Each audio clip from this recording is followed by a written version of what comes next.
Why didn't you die last night? Not a metaphor, not a rhetorical trick. Your heart could have stopped at 3 a.m. and nobody would have known until morning. So why didn't it? You've buried people younger than you. You've sat in hospital waiting rooms and watched the wrong name get called. You've had the diagnosis, the near miss, the phone call that should have been about you. And it wasn't. Why? Because here's the question nobody wants to ask out loud. What if you're still here because you haven't done the one thing yet?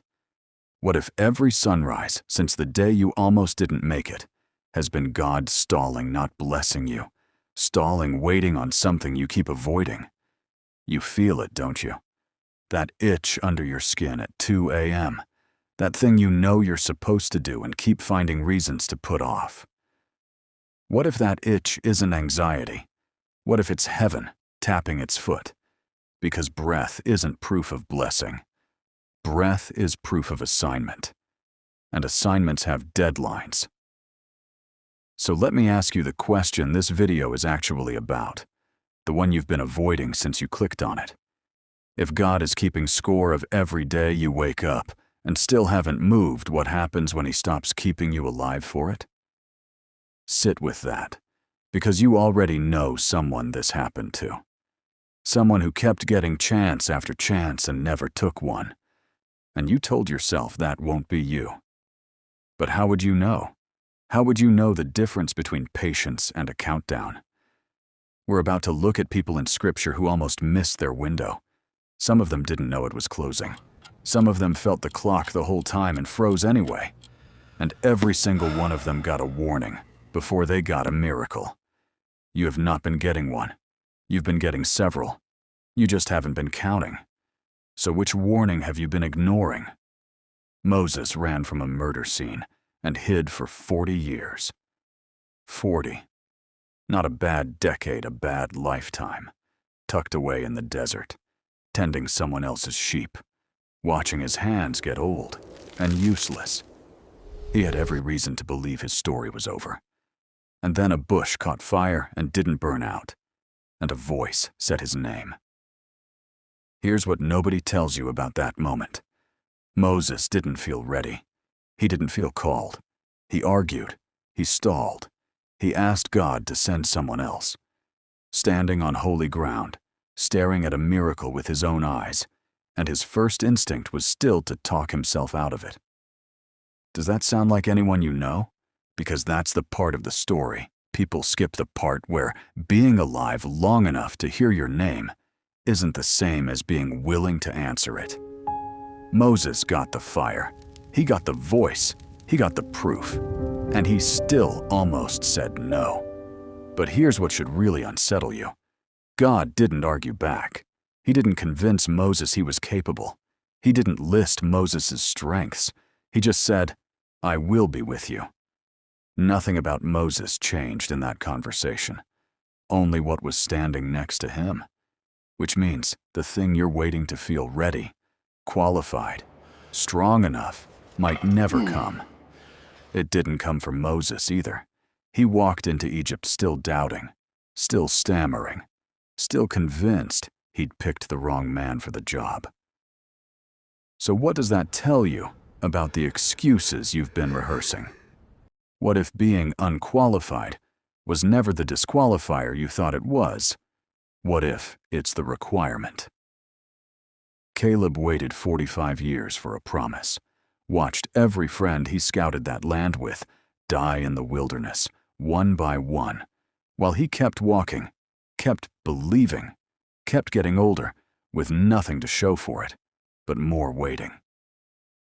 45 years is long enough to bury a dream twice, long enough to stop telling people about it, long enough that even you, if it were your dream, would have started calling it something I used to want. And at 85, an age where the world tells you to sit down and be grateful you made it this far, Caleb didn't ask for rest. He asked for a mountain, occupied, dangerous, exactly what nobody his age should be climbing. Why would a man do that? Why would anyone, that close to the end, Choose the hardest thing available instead of the softest. Because Caleb understood something you haven't let yourself believe yet. Being kept alive and being finished are not the same thing. God doesn't extend your life so you can coast to the finish line. He extends it because the mountain is still standing and somebody still has to take it. And here's the detail that should stop you. Cold, Caleb wasn't the only spy who survived. He was the only one who kept believing. The others lived just as long. They just stopped expecting anything by the end of it. Same years, same body, different soul.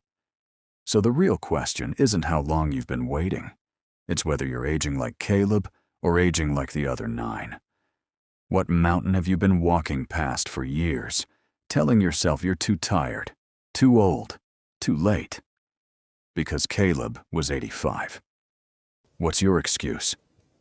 Zechariah and Elizabeth stopped praying for a child before the angel ever showed up. Not because they lost faith exactly, because the prayer got too heavy to keep carrying. There's a specific kind of grief in asking God for the same thing for decades and watching your body answer before He does. And then, on an ordinary day, doing ordinary work, an angel interrupts everything. Your prayer has been heard. Which prayer? The one he'd already let go of. The one he'd quietly stopped saying out loud because saying it kept hurting. Here's what should unsettle you about that. God didn't answer the prayer Zechariah was still praying. He answered the one Zechariah had buried. Which means the thing you stopped asking for isn't gone. It's just been sitting in a room you don't check anymore. But notice what happened next. Zechariah didn't believe it. Face to face with an angel, after decades of asking for exactly this, his first response was doubt. And for that doubt, he was struck silent. Not punished. Silenced. Given 9 months where he couldn't speak a single word, only think. What would happen to you if you were forced into 9 months of silence right now? What would surface? What prayer would you finally have to sit with nothing left to distract you from it? Because maybe the silence wasn't the punishment. Maybe the noise was. What did you stop praying for? And what if it's still coming on a day you're not ready for it? Peter denied Jesus 3 times in one night, after swearing he'd die before he did it. Not a stranger. Not an acquaintance. The man he'd watched walk on water. And when the rooster crowed, something broke in him that never fully went quiet again. Here's the part that should terrify you a little. Jesus knew it was coming before it happened, told him to his face, and still let him stay in the room. Why would you let someone stay, knowing exactly how they're about to fail you? Because the failure was never the end of the story. It was the middle of it. 3 denials, 3 questions on a beach afterward. Do you love me? Not an interrogation, not a punishment. A door left open on purpose. But here's what should sit wrong with you. Peter didn't go looking for that door. He went back to fishing, back to the life he had before any of this started.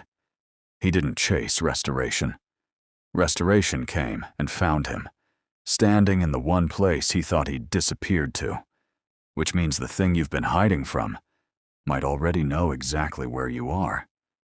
So if Peter's worst night wasn't disqualifying, what exactly are you still holding against yourself? And what door have you assumed was closed that nobody's actually shut? There's one more you need to hear, because it's the one people flinch away from. The prophet Jonah was told to go to Nineveh and warn a city that its time was up.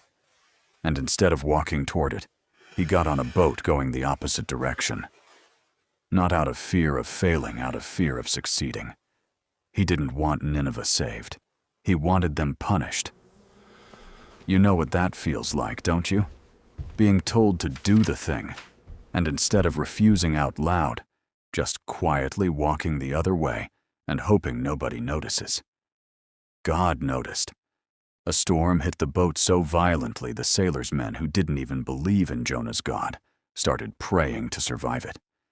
And Jonah told them to throw him overboard because he'd rather drown than obey. Let that sit for a second.